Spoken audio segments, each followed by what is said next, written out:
everyone, Kelly here, and I'd like to talk about some of the books I want to read in April. I know we're already like almost a week into April, but I just haven't had time to film with we had spring break last week, and so had kids around all the time. So I've been thinking about what I want to read in April. In March, I read mostly middle grade for middle grade March, and so I've been craving switching that to adult books. And when I started thinking about what I really wanted to read, it was forming a pattern that really I just want to read drama right now, just books that involve drama. And I think this all stems from back in January. I was watching, the Olympics, lots of skating, getting really into ice dancing and the drama between the pairs.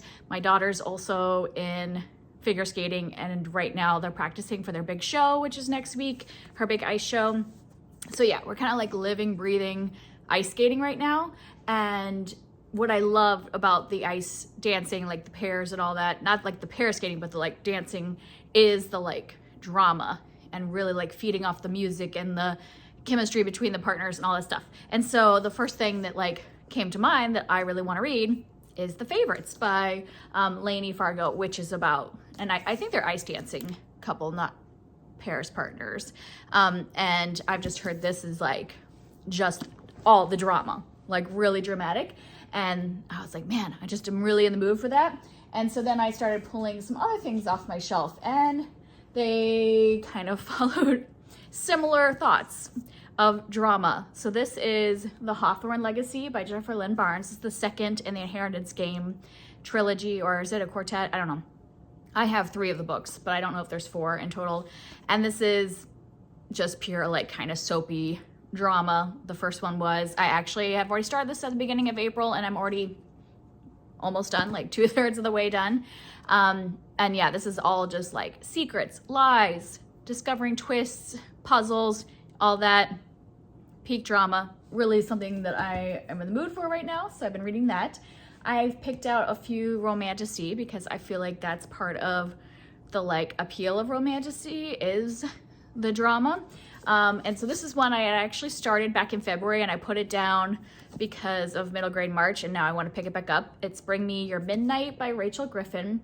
And this one is about a woman who, all the witches in this world live on this one island, and she is destined to marry, I think, the prince or the duke or some high person up on the mainland who is not the mainland is where all the normal people live, not the witches. And so she has been destined to marry this big family on the mainland to kind of bridge the mainland and the witches. But there's some things brewing of, there's obviously prejudice and hate for the witches and political things happening and all that. And I think she's going to fall in love with somebody else that is not her betrothed. I'm only at the very beginning, so she's only just met her betrothed. I'm 40 pages in, and she has not met whoever this other mysterious person is, but they are in the description that there'll be another guy. So we'll get there eventually. And then I have a conclusion to a duology. This is Rebel Witch by Kristen Ciccarelli. And the first book in this one was super dramatic. It was definitely a love triangle. And the end of that ended in kind of big climactic moment. And so I do want to finish the duology and see what happens next. So that's all the witch and the romance and the drama. And then I have a romantasy that's also gothic. To me, gothic stories are very much dramatic, and that's part of why I love them. It's they don't have these big twists and surprise, but they have all this tension and apprehension of bringing about what's gonna go on, and kind of spooky and all that. This is One Dark Window by Rachel Gillig, and this is a duology that is a romance, but then I've heard very gothic, so that's one that I am interested in reading. And then Isabel Cañas is really great at the horror, romance, gothic feel. And this is her newest one from last year, The Possession of Alba Diaz. And this takes place in a mine and is a possession story, but I've also heard is romance, but I think she is either married or betrothed. I think she's just betrothed. Yeah, she has a fiance, but she's falling in love with the fiance's cousin, brother, something like that. gotta have like a love triangle to bring on the drama. And then one of my newest purchase is Lady Tremaine by Rachel Hockhauser, and this is a story about Cinderella's stepmother, but from the stepmother's point of view. And I feel like this is going to be pretty dramatic because, you know, she's been seen as a villain through like all of time, right? And we're going to hear her side. Probably means she's going to have a pretty tragic backstory and all that stuff, and maybe Cinderella will not be painted in the best light in this. We will see what that has to hold. And then a couple more. I have another sequel. I've Painted Devils by Margaret Owen, and the first book in this series was a Goose Girl retelling the fairy tale, and I don't really know where it's going to go from here because I think the Goose Girl story kind of like completed in the first book, but we're following the same characters, so we'll see. But I find this character, she's a con artist, so I find she like really feeds into the drama because she's always like pretending to be somebody else to con people and all that. So con stories always have that like drama, so I'm not really sure if she's going to continue to be conning in this one because of the stuff that happened in the first one, but we'll see. And then I have a couple books that, once again, I had started back in February and put them down for middle grade March, and I just need to get back to them. I have Psychopomp and Circumstance by Eden Royce. This is a short book, so I really need to get through it. I've already gotten halfway. But this is a gothic story, and this is like a woman who's, I think it's her aunt, it was her aunt, right? Had died, and in this kind of like world, this is taking place in the Reconstruction South, but like there's also paranormal stuff. Like it's like mixing like an alternate reality, like that it has like the historical aspects, but there's also like magical stuff and mythical creatures in there.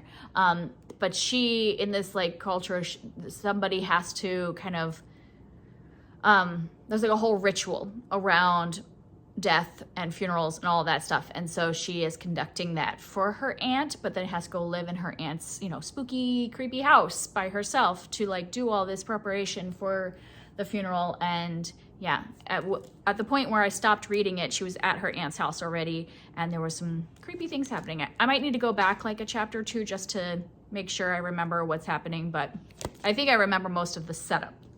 And the last one is another one that I'd started earlier. I didn't make it very far in this. What did I make it? About 74 pages. It's called Her One Regret by Donna Freitas.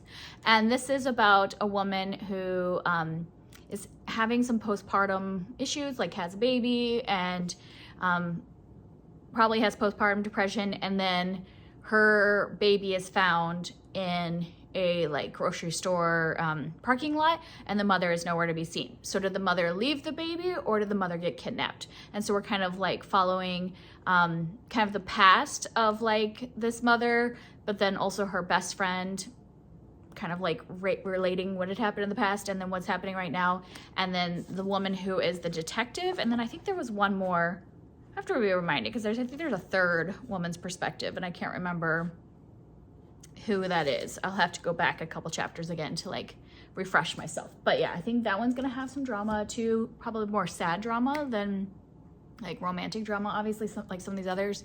But you know, there's a lot of different versions of drama. But yeah, I'm just like feeding on wanting some drama. I don't know if this will last for the whole month. It could be that I get through like 3 of these books and I'm like done with drama, but I don't know, I'm just really craving it. Like even my husband and I have been watching, like we watched Wake Up Dead Man, which is like the third Knives Out movie, and that was like very dramatic. If anybody's watched that, oh my gosh, it was like feeding the like drama need in my soul, and I was loving up every moment, lapping it up. And so yeah, I think that I probably won't be giving that up anytime soon, so probably we'll get through quite a few of these in April, because I feel like I'm reading pretty quickly. Oh, I had one more.